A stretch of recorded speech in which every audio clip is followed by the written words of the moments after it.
I'm still caught in my same ways. I'm losing time. Coming from a dysfunctional family, we also came from a family of, like I said, from Italian background, island background, so lots of love in the family, but, you know, as little kids, you still knew that something wasn't right. But anyways, my uncle and my aunt had split up, and he went off and in his own world, basically on the verge of suicide. You know, God led him to a church, a San Diego church. Mike McIntosh, the old Horizon in a theater downtown. Know him well. That's right, man.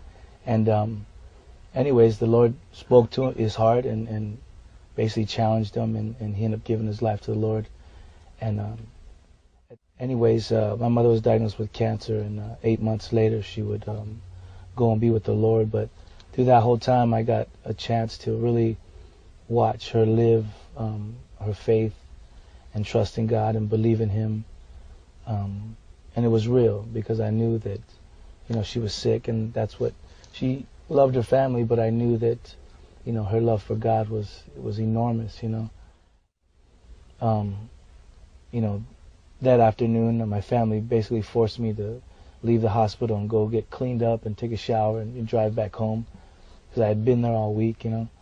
And on my way out to the parking lot, you know, I was just, you know, doing my thing, and I finally, you know, just got on my knees in the parking lot, and I asked God if, you know, I said, Lord, if you take my mom away from me, then, you know, there's either two options for me. That's either I'm going to trust in you and believe that your will is perfect and that you're going to help me to make sense of this, or I'm just going to go the opposite way completely and say the heck with it all and continue to live and do what I want to do and do whatever makes me happy, you know.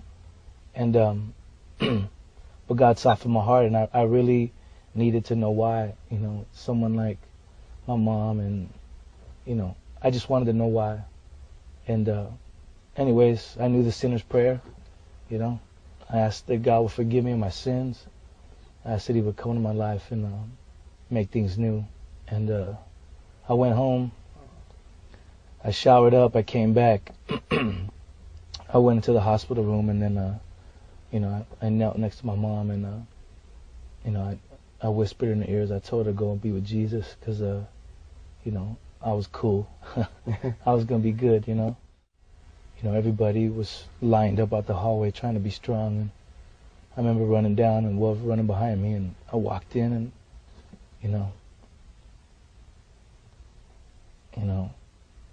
I just knelt down next to her,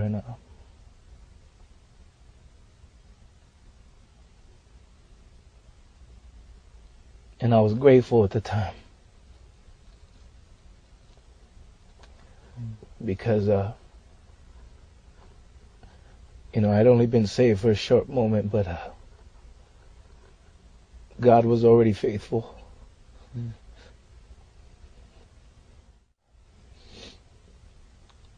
Anyways, she went to be with the Lord, and I was thankful. And